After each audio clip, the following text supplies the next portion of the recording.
पंढरपूर शहरात आज संध्याकाळी 8च्या सुमारास 4 ते 5 तरुणांनी रिक्षातून एकत्र येऊन तरुणावर कोयता व चाकूने हल्ला केल्याची धक्कादायक घटना पुढे येताना दिसत आहे। आशू दत्ता जाधव असे वार झालेल्या तरुणाचे नाव आहे। केस माघारी घे अशा शब्दात दमबाजी करून आशू जाधव याच्यावर धारदार शस्त्राने वार केल्याची घटना घडली आहे। याबाबत आशू जाधव यांच्यावर सध्या उपजिल्हा रुग्णालयात उपचार सुरू आहे। या संपूर्ण घटनेची माहिती आशूची आई यांनी माध्यमांपुढे दिली आहे।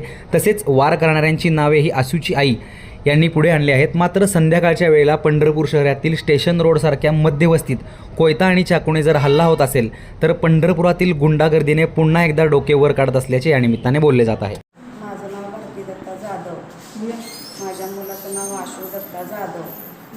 माझा मुलगा 8च्या सुमारास स्टेशन रोडला गेला होता। बस एका मित्राच्या दुकानात बसला होता। 5-6 जणांनी येऊन रिक्षात आली आणि त्याला दुकानातनं वळून त्याला जीव मारण्याचा त्याच्यावर हल्ला केला। त्याने कोयत्याने आणि याने चाकूने काट्याने त्याला बेदम मारहाण केली आणि तो शुद्धीत नाही आता सध्या। आणि त्यांनी काय कारण कशाचं कारण की तू केस माघारी घेतले तर बरं, नाही तर तुला खलास करतो अशी धमकी त्यांनी दिली। माझ्या मुलाला आदित्य छापछडे आणि आबी ननवरे